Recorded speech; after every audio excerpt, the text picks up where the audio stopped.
So if you're at a disadvantaged situation, so the opponent has a speed advantage or an ice position advantage on you, and you're kind of coming from behind, what are some of the things that we can do? We'll watch Ryan O'Reilly again here.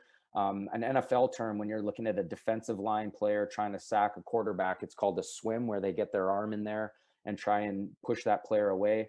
Here's the clip that I sped through before, but Giroux with his free arm, he's able to just propel himself a little bit forward.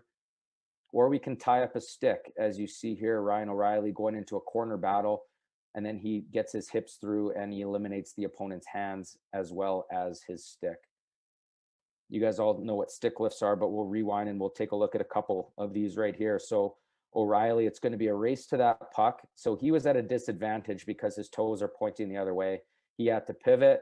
Now he's going to chase, watch his free arm. He's able to use his arm to get his leg in front of the opponent's legs, just like that. Once you can get your leg in between there, now you're in a position of strength, you're in a position of power, and you're going to come up with more loose pucks. Same thing here with Giroux.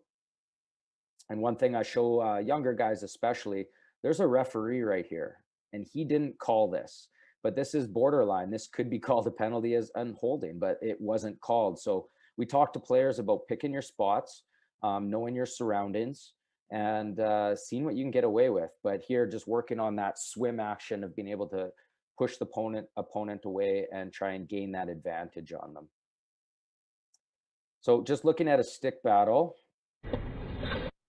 So here I'm going in with a first-year midget player, and you can see my stick is up in the air. I don't want him to tie up my stick because I'm trying to get my stick close to my legs. If I get close to my legs, he can't get underneath my stick where I'm in a position of weakness, because if someone lifts your stick, you cannot get your stick back down to the ice very quickly. They're in a position of strength. So here I try and keep my stick tight to my legs. And you see here, he misses on his stick lift because I position my stick in a strategic position that is close to my body. I'm now able to use my right leg and my hip to take away his hands, as well as my stick is underneath. And I'm able to come away with a loose puck win right there. We'll just watch it again. My stick stays tight to my body, so he can't lift it. I get underneath him, and I use my right leg to make sure that I'm in a position of strength the whole time. Now we watched the clips, we talked about it, and now we can see the difference here. Now instead, he recognizes that I was keeping my stick close to my legs. So how do we beat that?